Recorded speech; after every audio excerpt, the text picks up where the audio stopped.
do not lose what they fear losing. They cling to it. So if the people in your life take you for granted, if they leave you waiting, forget to value you, treat your kindness as something owed, it is because you have made yourself too easy to keep. I am 94. I made that mistake for 60 years. Then I learned how to become someone whose absence is felt. Let me teach you. First, understand what I am not teaching you. This is not about games, not about pretending to be cold or playing hard to reach, or any of the small tricks people use. Those are the tools of weak people, imitating strong ones. What I am teaching you is real. It cannot be faked because it is not a behavior. It is a way of standing in the world, and people can always tell the difference. The first law: become whole without them. The reason people stop fearing your loss is that they sense you cannot survive theirs. When your happiness depends entirely on one person, your husband, your child, your friend, they feel that weight, and weight is not attractive. It is a burden. People do not fear losing someone who clings. They fear losing someone who is complete with or without them, and chooses them anyway. When I was young, I made my whole life out of one man, my first husband, before Alexei. I had no center of my own. Everything I felt depended on his mood when he walked through the door. And I will tell you what happened. He grew bored of me. Not cruel, bored. Because there was nothing in me he could lose. I had given it all to him already. A person who has surrendered everything has nothing left that anyone could fear losing. So build a self that stands without anyone holding it up. Have your own work, your own thoughts, your own quiet that no one can take from you. When you are whole, your love becomes a gift you give, not a need you impose. And a gift can always be withdrawn. That is what people fear, not your anger, your withdrawal. The second law: stop explaining yourself. When you over-explain, you are asking permission. You are saying, please understand me, please approve of me, please do not be upset with me. And every explanation you do not owe makes you a little smaller in the other person's eyes. I learned this in a hard place. Where I grew up, explaining yourself to the wrong person could cost you everything. So we learned to say less. And I noticed something the powerful already knew. The person who explains the most has the least authority in the room. A decision stated plainly, no, I will not be doing that, with no defense attached, carries more weight than a paragraph of reasons. Reasons invite argument. A clear no invites only respect. My granddaughter once asked me why I never explain my decisions. I told her, a fortress does not announce why its gates are closed. It simply closes them.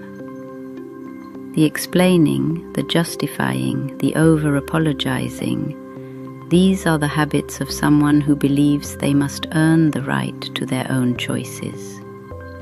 You do not have to earn that right. You were born with it. The third law: let your no mean no. This is the simplest of the 5 and the hardest to do. Most people say no with their mouth and yes with their actions.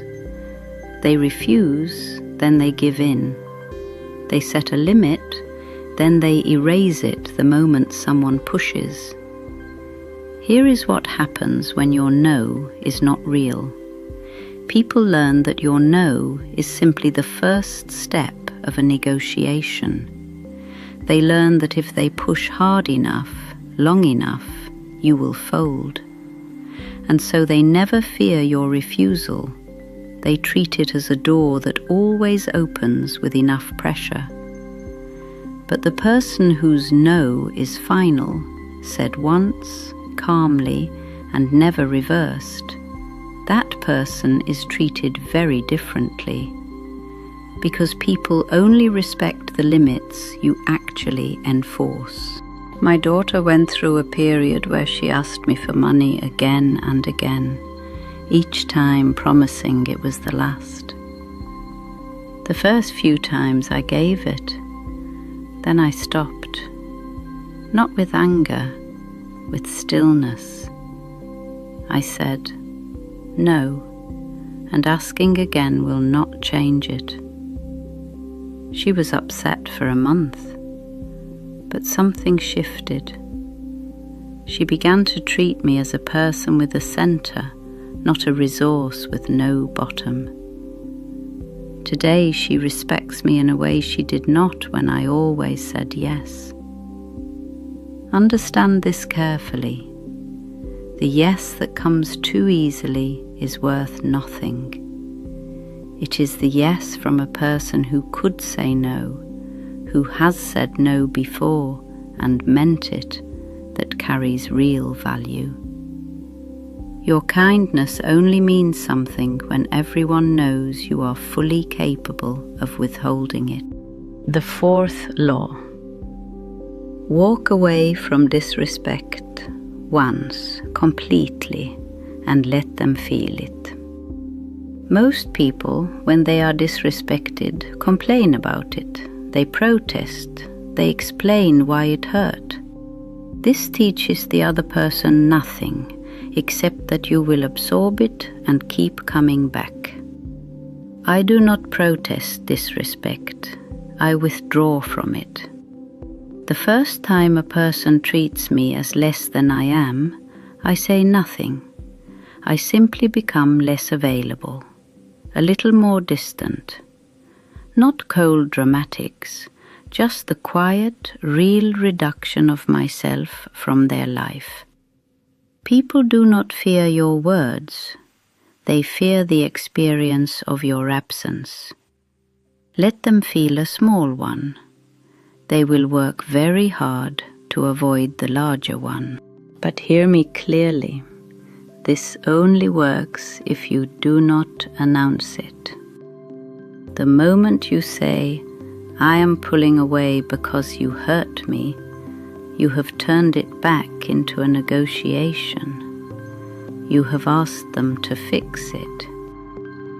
Real withdrawal is silent. They notice the warmth has gone, and they cannot quite say why, and that uncertainty does more than any argument ever could.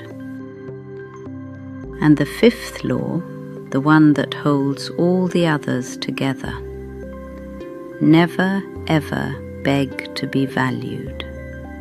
The instant you ask someone to appreciate you, do you even notice what I do for you? Why don't you ever call?